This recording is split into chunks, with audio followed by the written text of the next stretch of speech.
Hujan turun deras di desa kecil itu, mengiringi langkah berat Sasa yang meninggalkan rumahnya. Di ambang pintu, ibunya berdiri dengan mata sembab, memeluk adik bungsu Sasa yang tak henti-hentinya menangis. Suasana begitu memilukan. Hati-hati di sana, nak. Jangan lupa salat, jangan lupa makan, suara ibunya bergetar, berusaha terdengar kuat meski wajahnya menggambarkan kekhawatiran yang dalam.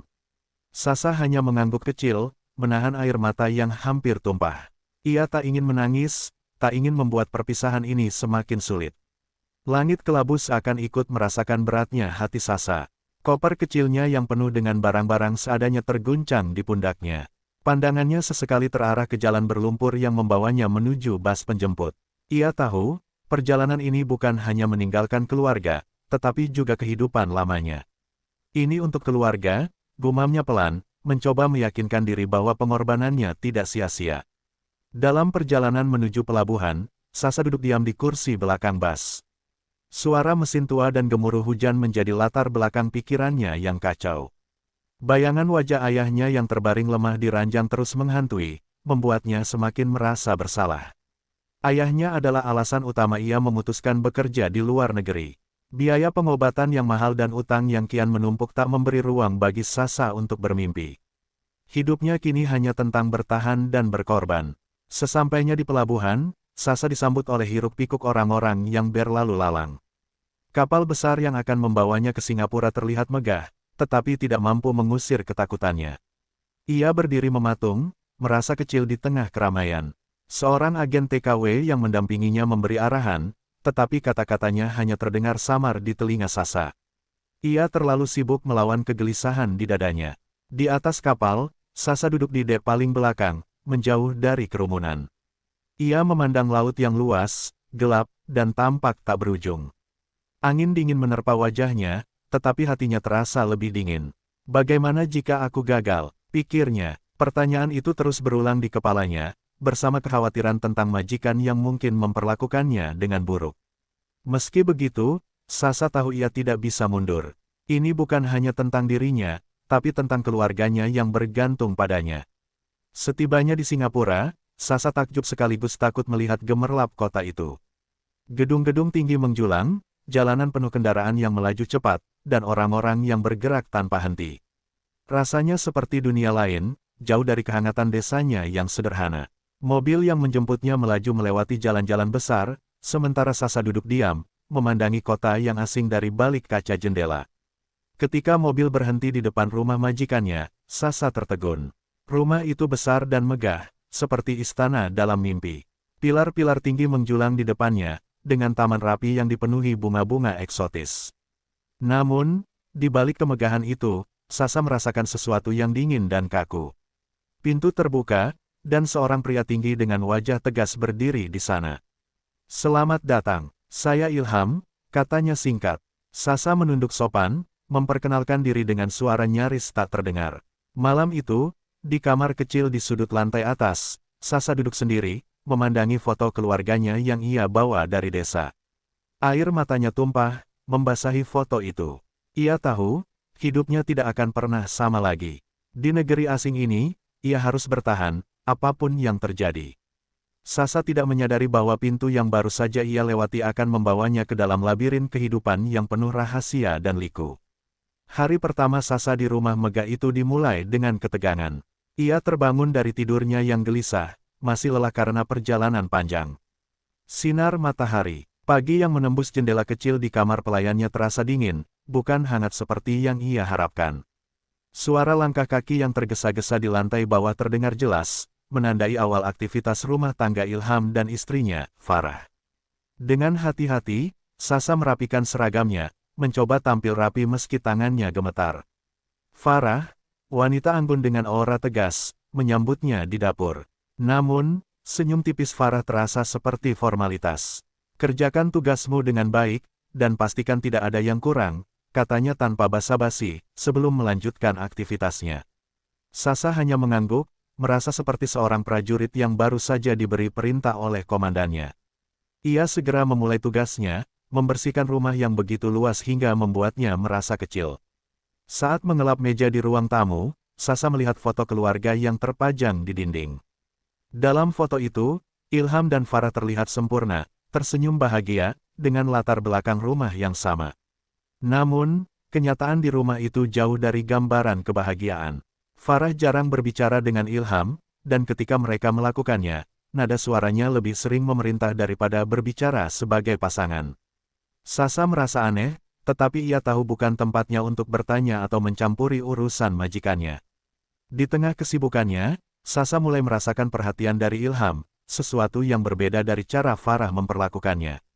Ilham sering memberikan komentar kecil seperti, "Kerjamu rapi," atau "Kamu cepat belajar." Awalnya, Sasa menganggap itu hanya basa-basi seorang majikan, tetapi lama-kelamaan, sorot mata Ilham setiap kali berbicara dengannya membuat Sasa merasa canggung. Ada sesuatu dalam cara Ilham memandangnya yang sulit ia pahami, sesuatu yang membuatnya tidak nyaman, tetapi juga sulit dihindari. Seminggu berlalu, dan Sasa mulai terbiasa dengan rutinitasnya. Namun, di balik setiap langkahnya, ada rasa takut melakukan kesalahan. Farah adalah orang yang perfeksionis, dan setiap kekeliruan kecil pasti mendapat teguran tajam. Suatu hari, ketika Sasa tidak sengaja memecahkan gelas kristal di dapur, Farah memarahinya habis-habisan. "Kamu tahu berapa harganya? Jangan bodoh lagi," bentaknya dengan suara tinggi. Sasa hanya bisa meminta maaf sambil menahan air mata. Di malam hari, Sasa sering menangis sendirian di kamarnya. Kamar kecil itu menjadi satu-satunya tempat di mana ia merasa bebas menunjukkan emosinya. Ia merindukan keluarganya, terutama ibunya yang selalu memberikan pelukan hangat saat ia merasa lelah. Namun, di negeri asing ini, Sasa harus mengandalkan dirinya sendiri. Setiap malam sebelum tidur, ia memandangi foto keluarganya, berdoa agar pengorbanannya tidak sia-sia. Hubungannya dengan Ilham perlahan menjadi lebih sering. Ilham kadang memanggilnya untuk membantu di ruang kerja, meski tugas itu sebenarnya tidak terlalu penting. Ia mulai bercerita tentang pekerjaannya, tentang tekanan yang ia hadapi, bahkan tentang pernikahannya yang semakin dingin. Sasa mendengarkan dengan sopan, meski dalam hati ia merasa tidak pantas mengetahui semua itu. "Kamu pendengar yang baik," kata Ilham suatu malam, membuat Sasa tersenyum canggung. Meski mencoba menjaga batas, Sasa tidak bisa mengabaikan perhatian Ilham yang semakin intens. Ia merasa bingung, antara rasa hormat sebagai pekerja dan ketakutan bahwa semua ini bisa menjadi sesuatu yang lebih. Di dalam rumah besar itu, Sasa mulai menyadari bahwa ada banyak hal yang tampak sempurna di luar, tetapi rapuh dan retak di dalam. Ia tidak tahu bahwa hubungan ini akan membawa dirinya ke dalam badai yang lebih besar dari yang pernah ia bayangkan. Hari itu, hujan turun deras di luar, membuat suasana rumah Ilham semakin sepi. Sasa sibuk membersihkan ruang tamu ketika suara langkah kaki terdengar dari tangga. Ilham muncul dengan kemeja, santai, membawa secangkir kopi di tangannya. "Sasa, kamu tidak capek bekerja terus?" tanyanya tiba-tiba, suaranya lembut tetapi tegas. Sasa terkejut mendengar pertanyaan itu, majikan jarang berbicara kecuali untuk memberikan perintah. Ia menunduk, menjawab dengan sopan, "Tidak, Pak. Saya sudah terbiasa." Ilham tersenyum tipis, lalu duduk di sofa. "Kamu orang yang kuat," katanya sambil memandang keluar jendela. Sasa tidak tahu harus menjawab apa. Ia melanjutkan pekerjaannya, tetapi ia merasa sorot mata Ilham terus mengikutinya, membuatnya tidak nyaman.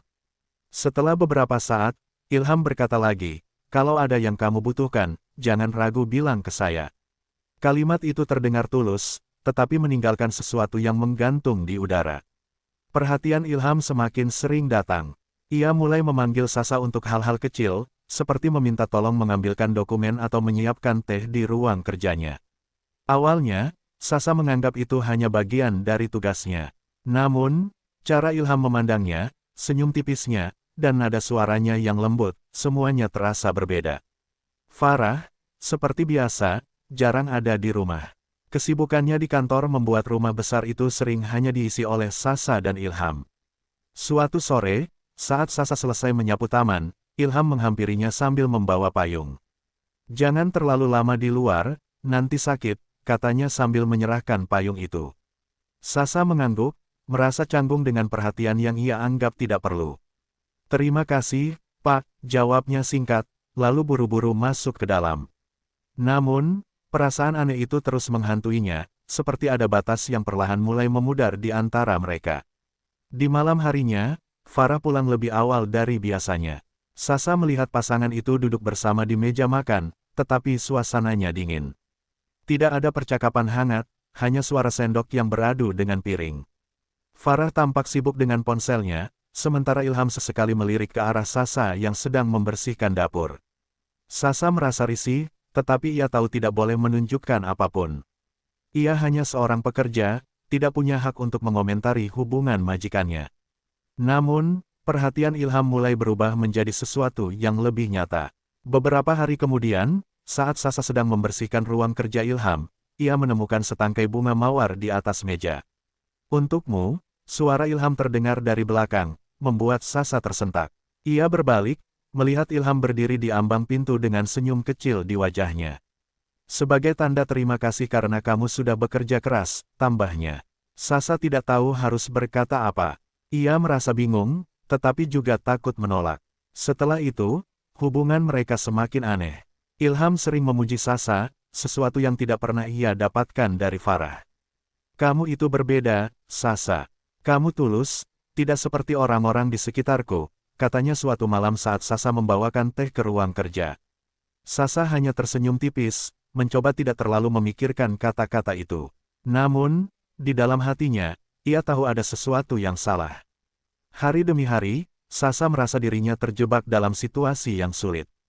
Ia tidak ingin menyinggung Ilham, tetapi ia juga tidak ingin melewati batas.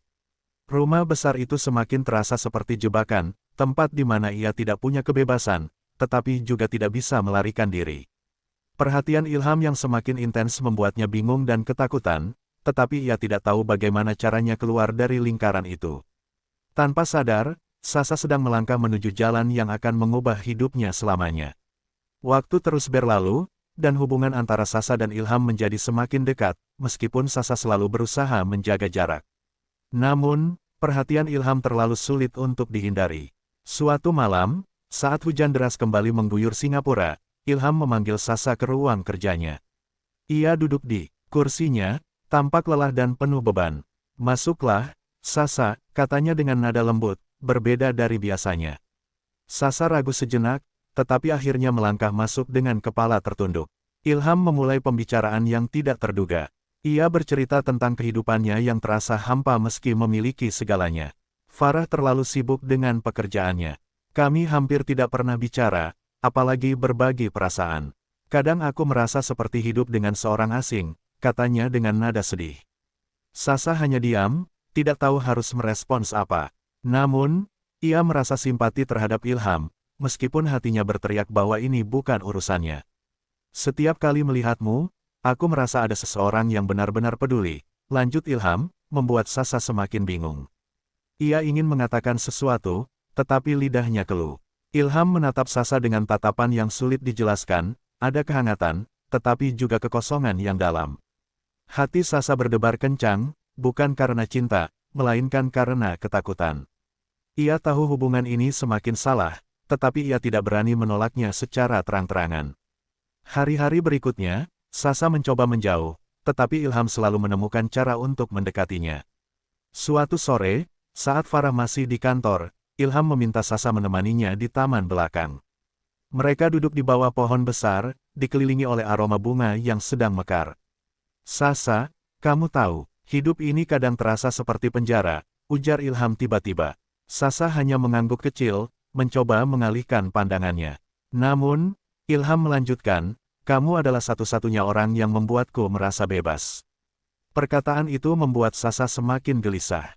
Ia tahu ia tidak boleh terjebak dalam situasi ini, tetapi hatinya dilema. Di satu sisi, ia merasa kasihan pada Ilham, tetapi di sisi lain, ia takut melukai perasaan majikannya. Malam itu, ia berbaring di tempat tidurnya dengan mata terbuka lebar, mencoba memahami apa yang sebenarnya terjadi. Ia memikirkan keluarganya di rumah, terutama ibunya yang selalu mengingatkannya untuk menjaga kehormatannya. "Aku tidak boleh salah langkah," bisiknya pelan, tetapi keraguan tetap menggantung di pikirannya. Di sisi lain, hubungan Ilham dan Farah semakin dingin. Farah jarang pulang tepat waktu, dan ketika berada di rumah, ia lebih sibuk dengan pekerjaannya daripada memperhatikan suaminya. Ketegangan di antara mereka semakin terlihat jelas, membuat suasana rumah menjadi berat. Sasa sering mendengar Ilham menghela napas panjang saat duduk sendirian di ruang tamu. Ia mulai memahami mengapa Ilham merasa kesepian, tetapi ia juga tahu bahwa itu bukan alasan untuk apa yang sedang terjadi di antara mereka. Keadaan semakin rumit ketika Ilham mulai memberinya hadiah kecil, sebuah syal, sepasang sepatu, bahkan sebuah liontin emas. Ini hanya tanda terima kasihku, katanya setiap kali menyerahkan hadiah itu. Sasa ingin menolak, tetapi ia tidak punya keberanian. Ia takut membuat Ilham marah, takut kehilangan pekerjaannya, dan takut pada apa yang mungkin terjadi jika ia bertindak salah. Namun, di balik semua itu, Sasa mulai menyadari bahwa perasaan bersalah mulai menghantuinya. Setiap kali ia menerima perhatian dari Ilham, ia merasa seperti mengkhianati dirinya sendiri, keluarganya, dan bahkan Farah, yang meskipun dingin, adalah istri sah dari pria itu. Sasa tahu ia berada di ujung jurang, tetapi ia tidak tahu bagaimana caranya mundur. Ia hanya berharap, dalam doanya yang lirih setiap malam, agar semua ini bisa selesai sebelum segalanya hancur. Malam itu, suasana rumah begitu sunyi. Farah sedang di luar kota untuk urusan pekerjaan, meninggalkan Sasa dan Ilham sendirian di rumah megah itu. Sasa mencoba menghindari interaksi dengan Ilham sepanjang hari, tetapi pria itu tampaknya memiliki rencana lain. Ketika malam semakin larut dan Sasa hampir selesai dengan tugas-tugasnya, Ilham tiba-tiba memanggilnya. "Sasa, temani saya sebentar di ruang kerja," katanya dengan nada yang tak bisa ditolak. Dengan langkah ragu, Sasa berjalan menuju ruang kerja Ilham. Ia berdiri di ambang pintu, menunggu instruksi lebih lanjut. "Masuklah," kata Ilham sambil menepuk kursi di sebelahnya. Sasa menurut, meski hatinya berdebar kencang. Ilham terlihat lebih santai malam itu, mengenakan kemeja yang tidak dikancingkan penuh dan aroma parfum lembut yang menguasai ruangan. "Saya ingin berbicara tentang sesuatu yang penting," katanya, memulai pembicaraan yang membuat suasana semakin tegang. Ilham bercerita tentang kehidupannya yang semakin sulit dijalani. Ia mengungkapkan perasaannya yang hampa, betapa ia merasa tidak dihargai oleh Farah, dan bagaimana Sasa menjadi satu-satunya orang yang membuatnya merasa berarti. "Kamu tidak tahu betapa berartinya kehadiranmu di sini," katanya sambil menatap mata Sasa dengan intens. Sasa merasa sesak, tidak tahu harus berkata apa. Ia hanya bisa menunduk, berharap pembicaraan ini segera berakhir. Namun, Ilham melanjutkan dengan nada yang lebih personal. "Sasa, saya tahu ini salah, tetapi saya tidak bisa membohongi perasaan saya. Ada sesuatu tentangmu yang membuatku tidak bisa berpaling," katanya dengan suara bergetar. Sasa terperangah. Ia mencoba mencari kata-kata untuk menghentikan Ilham, tetapi lidahnya terasa keluh. "Pak, saya hanya pembantu di sini. Jangan buat saya merasa bersalah," akhirnya ia berkata dengan suara yang hampir berbisik. Ilham tidak mundur. Ia berdiri dari kursinya, mendekati Sasa. "Kamu lebih dari itu, Sasa. Kamu adalah orang yang mengerti saya, yang peduli pada saya. Apa salahnya jika kita saling berbagi kebahagiaan, meski hanya sebentar?" Kalimat itu menghantam Sasa seperti badai. Ia berdiri, mundur beberapa langkah, merasa sudut-sudut ruangan semakin menyempit. "Pak, tolong jangan lakukan ini," katanya dengan suara gemetar, tetapi Ilham terus mendekat. Malam itu, batas yang selama ini Sasa coba jaga akhirnya hancur. Ia tidak bisa melawan tekanan situasi, tidak bisa menolak kekuatan yang lebih besar dari dirinya. Ketika semuanya berakhir, Sasa duduk di kamarnya dengan tubuh gemetar. Air matanya mengalir tanpa henti, membasahi foto keluarganya yang ia genggam erat. "Apa yang sudah aku lakukan?" bisiknya pada dirinya sendiri. Perasaan bersalah dan kehancuran menghantamnya seperti gelombang besar, membuatnya sulit bernapas. Di hari-hari berikutnya, Sasa mencoba menjalani rutinitasnya seperti biasa, tetapi semuanya terasa berbeda. Ia merasa kotor, terjebak dalam situasi yang tidak pernah ia bayangkan. Ilham bersikap seperti tidak ada yang terjadi, tetapi sorot matanya setiap kali melihat Sasa menceritakan segalanya. Sasa merasa semakin sulit untuk bertahan di rumah itu, tetapi ia tidak tahu kemana harus pergi. Ketakutan mulai menghantui setiap langkahnya. Bagaimana jika Farah mengetahui apa yang terjadi? Bagaimana jika keluarganya di desa mengetahui bahwa ia telah melanggar semua nilai yang diajarkan oleh ibunya? Sasa tidak tahu berapa lama ia bisa menyimpan rahasia ini. Ia hanya tahu bahwa hidupnya tidak akan pernah sama lagi, dan ia mulai bertanya-tanya apakah ia masih memiliki kekuatan untuk bertahan. Hari-hari setelah kejadian malam itu berlalu dengan perasaan yang berat dan penuh kebingungan.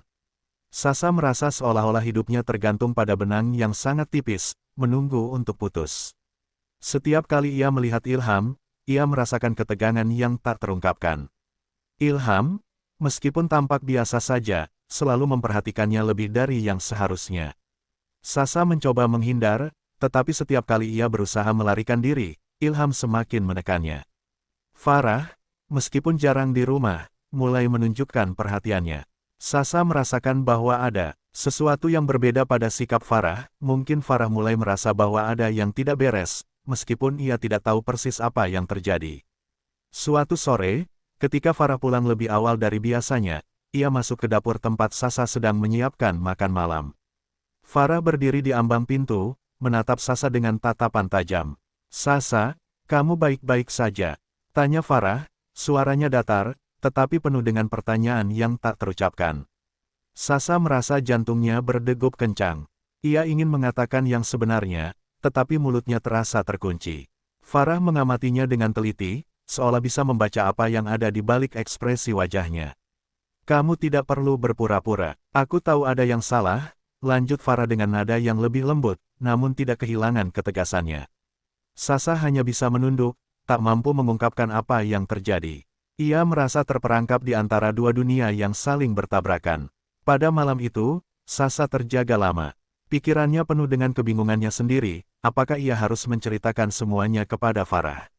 Tetapi apa yang akan terjadi jika ia mengungkapkan semuanya? Akankah ia kehilangan pekerjaannya? Atau lebih buruk lagi, apakah ia akan kehilangan lebih banyak lagi?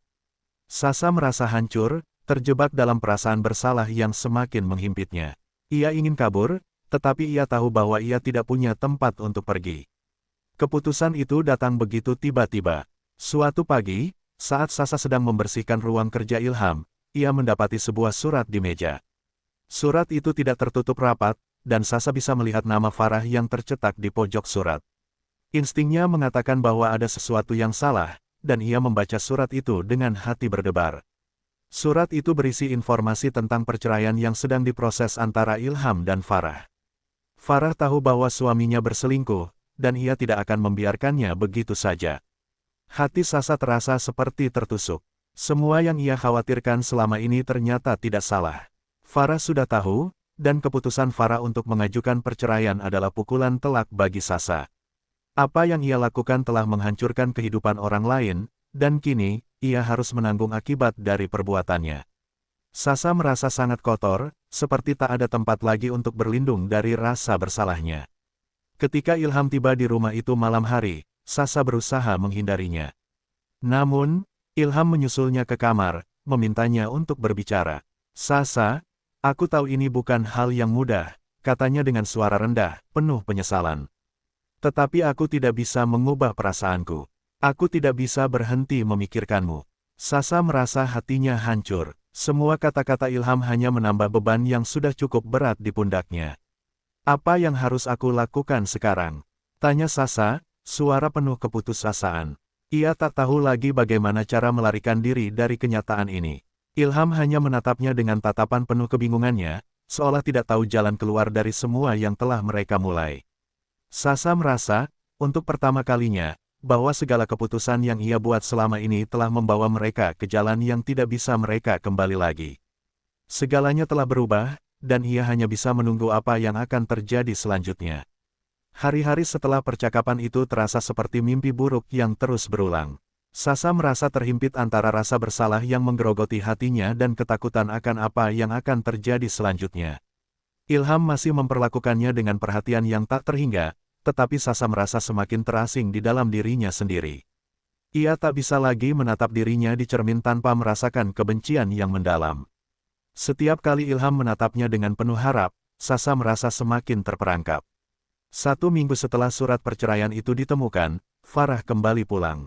Wajahnya tampak lebih dingin dari sebelumnya, dan meskipun ia tidak banyak bicara, sikapnya sangat jelas, ia tahu semuanya. Sasa menghindarinya sebanyak mungkin, merasa cemas jika Farah menatapnya dengan tatapan yang penuh pertanyaan. Namun, rasa cemas itu tidak bisa lari dari kenyataan. Farah akhirnya menghampiri Sasa di dapur, di tengah malam yang sunyi. Sasa, suara Farah terdengar pelan, namun tegas.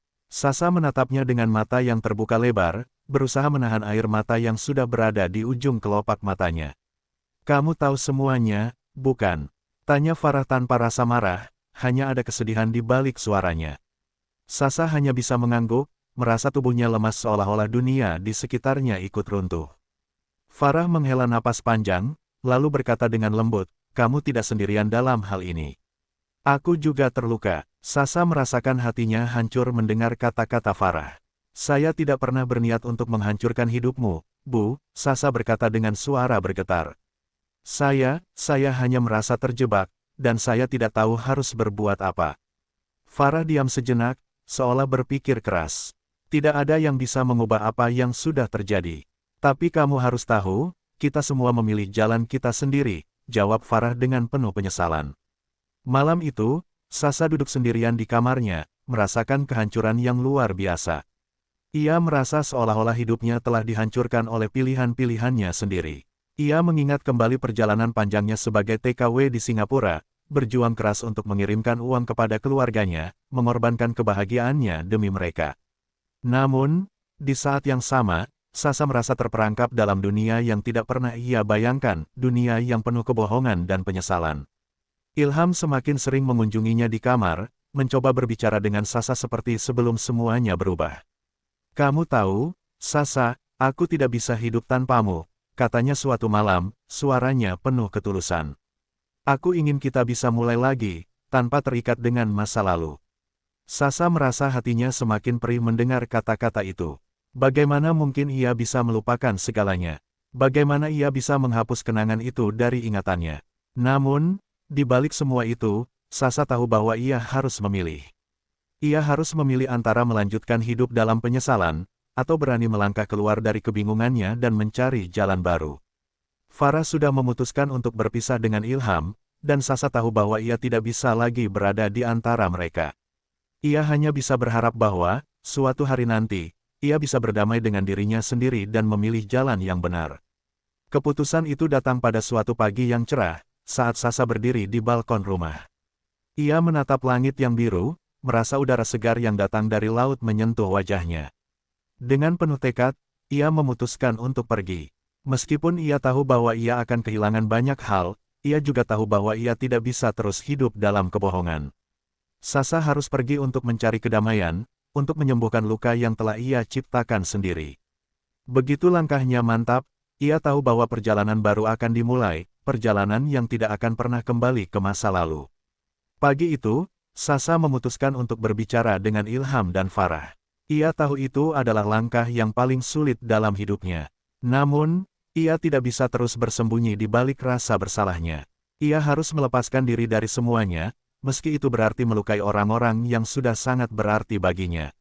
Setelah beberapa saat yang penuh keraguan, Sasa masuk ke ruang tamu, di mana Ilham dan Farah sedang duduk bersama. Mereka berdua tampak terkejut saat melihatnya. Saya ingin bicara dengan kalian, ujar Sasa dengan suara yang tegar, meskipun hatinya bergetar. Ilham menatapnya dengan ekspresi bingung, sementara Farah hanya memandangnya. Dengan tatapan penuh ketenangan yang sulit dibaca. Saya minta maaf, Bu, Pak. Saya telah melakukan kesalahan besar, dan saya tidak bisa terus berada di sini. Ini bukan hanya tentang saya, tapi tentang semua orang yang terlibat. Sasa melanjutkan, suaranya mulai terdengar berat. Farah tetap diam, tetapi Sasa bisa melihat ada kerutan di dahinya, seolah berusaha memahami apa yang sedang dikatakan. Saya tahu saya sudah melukai kalian berdua, dan saya tidak bisa memperbaikinya. Tetapi, saya ingin pergi, tambahnya dengan perasaan hancur. Ilham masih terdiam, terkejut dengan perkataan Sasa. Namun, akhirnya, ia berdiri dan mendekati Sasa. Kamu tidak bisa pergi begitu saja, Sasa, katanya dengan nada yang penuh keputusasaan. Kita bisa mulai lagi, kita bisa perbaiki semuanya. Sasa menatap Ilham dengan penuh rasa sedih. Tidak, Pak, saya tidak bisa terus hidup dalam kebohongan ini. Saya sudah terluka cukup dalam, dan saya tidak bisa lebih lama lagi melarikan diri dari kenyataan. Sasa menahan air matanya agar tidak jatuh. Ilham menghela napas panjang, seolah merasa terjebak dalam perasaannya sendiri. Kamu terlalu keras pada dirimu sendiri, kata Ilham, namun Sasa bisa merasakan bahwa kata-katanya tidak cukup untuk mengubah apa yang sudah terjadi. Farah akhirnya berbicara, suaranya tenang namun penuh makna. Sasa, saya tahu ini bukan hal yang mudah untukmu. Tapi kamu harus tahu, keputusanmu untuk pergi bukan hanya tentang menghindari kesalahan, tapi juga tentang memilih untuk menyembuhkan diri.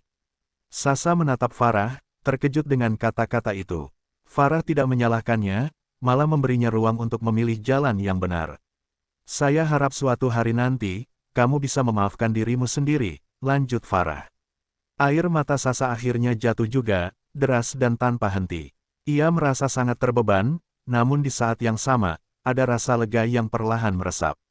Mungkin, keputusan untuk pergi adalah langkah yang benar, meskipun itu menyakitkan.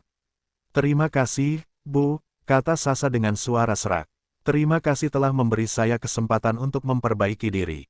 Farah hanya mengangguk, memberi senyum tipis yang mengandung pengertian. Ilham dan Farah duduk kembali, tetapi Sasa bisa merasakan bahwa mereka sudah tidak lagi saling melihat satu sama lain seperti sebelumnya. Ada ruang kosong yang tidak bisa diisi lagi, dan Sasa tahu bahwa ia harus meninggalkan rumah itu untuk bisa melanjutkan hidupnya. Dengan langkah yang berat, ia memutuskan untuk mengemas barang-barangnya dan pergi, meninggalkan segala kenangan yang selama ini mengikatnya. Ketika akhirnya ia melangkah keluar dari rumah itu, rasa takut dan kebebasan bercampur aduk dalam dirinya. Ia tidak tahu apa yang akan terjadi selanjutnya, tetapi satu hal yang pasti, ia tidak bisa kembali ke masa lalu. Ia harus menghadapi masa depan yang penuh ketidakpastian, tetapi juga peluang untuk membangun kembali dirinya. Sasa menatap jalanan Singapura yang sibuk, dan untuk pertama kalinya, ia merasa sedikit lebih bebas. Sasa memulai perjalanan barunya dengan langkah yang ragu, tetapi juga penuh tekad. Meninggalkan rumah itu, tempat yang telah mengikatnya dalam kebohongan dan penyesalan, membuatnya merasa seolah ada beban besar yang terangkat dari pundaknya. Namun, di sisi lain, ia merasa tak tahu harus pergi kemana. Tidak ada tempat yang benar-benar bisa ia sebut rumah. Tak ada keluarga yang bisa ia peluk untuk mencari kenyamanan setelah segala yang terjadi. Ia memutuskan untuk tinggal sementara di sebuah penginapan kecil yang sederhana di pinggiran kota. Tempat itu tidak mewah, tetapi cukup untuk memberinya ruang untuk bernapas dan merenung. Setiap malam, Sasa duduk di tepi jendela, menatap langit malam yang sepi, bertanya-tanya apakah ia benar-benar bisa memulai kembali. Ia merasa seperti seorang asing dalam hidupnya sendiri, mencari jejak-jejak yang hilang. Keputusan untuk pergi mungkin adalah langkah yang benar, tetapi jalan yang harus ia tempuh terasa begitu sunyi.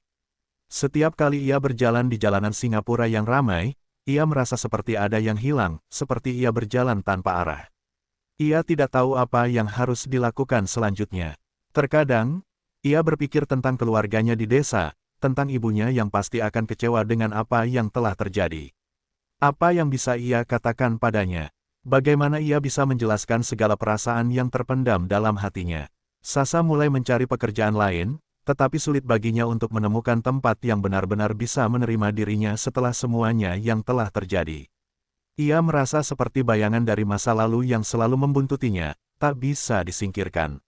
Setiap kali ia melamar pekerjaan, ia merasa bahwa orang-orang di sekitarnya bisa membaca kesalahannya hanya dengan melihat wajahnya.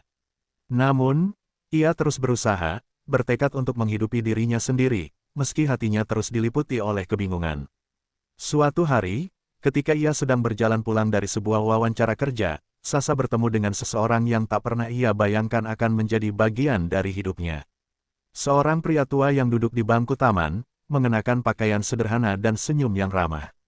Pria itu menatapnya dengan penuh perhatian, lalu berkata, "Kamu tampak seperti seseorang yang sedang berjuang dengan masa lalu. Tapi ingat, masa lalu tidak pernah harus mendefinisikan siapa kita."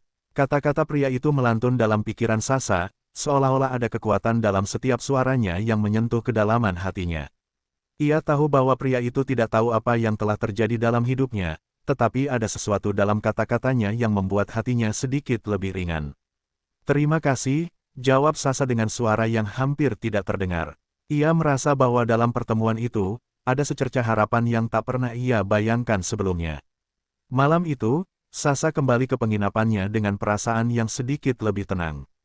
Ia tidak tahu bagaimana cara mengatasi semua rasa sakit yang ada, tetapi mungkin, dengan waktu, ia bisa belajar untuk berdamai dengan dirinya sendiri. Ia mulai menulis di sebuah buku kecil, mengungkapkan perasaan-perasaan yang selama ini ia simpan dalam hati. Setiap kata yang ia tulis membawa sedikit kedamaian, seolah-olah ia sedang membersihkan luka-luka lama yang perlahan mengering. Mungkin perjalanan ini belum selesai, tetapi Sasa mulai memahami bahwa untuk memulai kembali, ia harus terlebih dahulu menerima dirinya, semua kesalahan dan penyesalan yang telah ia buat. Ia tahu bahwa masa depan tidak akan mudah, tetapi ia juga tahu bahwa ia memiliki kekuatan untuk memilih jalan baru. Di tengah kebingungannya, ada secercah harapan yang mulai tumbuh, dan itu adalah awal dari perjalanan panjang menuju penemuan diri yang sejati. Waktu berlalu, dan meskipun Sasa masih merasa terisolasi, ada perubahan kecil yang mulai ia rasakan dalam hidupnya. Setiap pagi, ia bangun dengan perasaan yang sedikit berbeda. Rasanya seperti ada bagian dirinya yang mulai sembuh, perlahan-lahan, meski ia masih merasa jauh dari sempurna. Ia mulai berkenalan dengan tetangga-tetangganya di penginapan, orang-orang yang, meskipun asing, memberi Sasa sedikit kenyamanan dengan kebaikan mereka yang sederhana. Mereka tidak melihatnya dengan mata penuh penilaian, mereka hanya melihatnya sebagai seorang perempuan yang sedang berjuang, sama seperti mereka. Suatu hari, Sasa mendapat telepon dari sebuah perusahaan.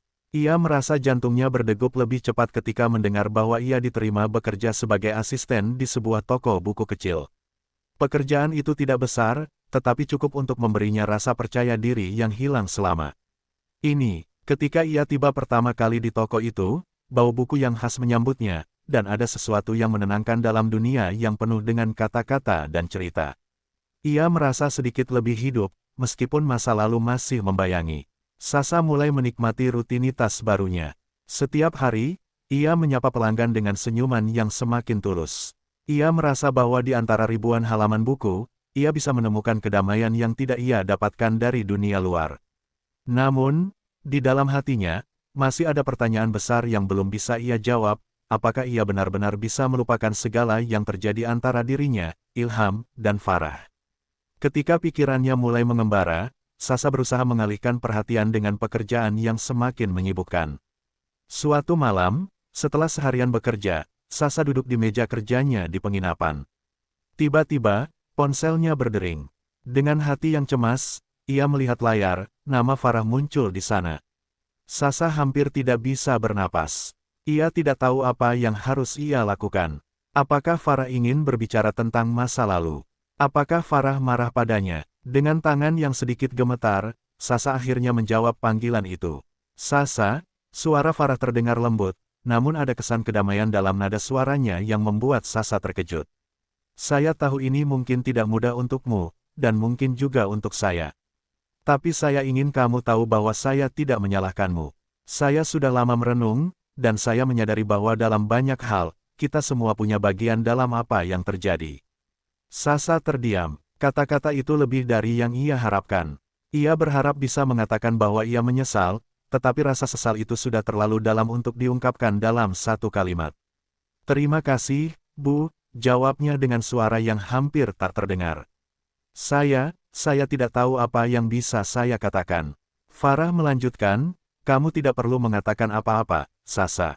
Yang penting adalah kamu bisa melangkah maju. Jangan biarkan masa lalu mengikatmu. Hidupmu masih panjang, dan kamu pantas mendapatkan kebahagiaan. Kata-kata itu mengalir seperti aliran air yang menenangkan hati Sasa. Untuk pertama kalinya setelah sekian lama, ia merasa ada harapan. Ada kemungkinan untuk memperbaiki dirinya, meski jalan itu penuh dengan keraguan dan ketakutan. Setelah percakapan itu, Sasa merasa lebih ringan. Ia tahu bahwa ia masih harus melalui banyak hal untuk sembuh sepenuhnya, tetapi sekarang, ia merasa lebih siap. Ia tidak lagi merasa terjebak dalam bayang-bayang masa lalunya. Ada ruang untuk perubahan, untuk memulai hidup baru. Hari-hari ke depan masih penuh ketidakpastian, tetapi Sasa mulai percaya bahwa ia bisa menghadapi semuanya, karena ia sudah mulai belajar untuk memaafkan dirinya sendiri.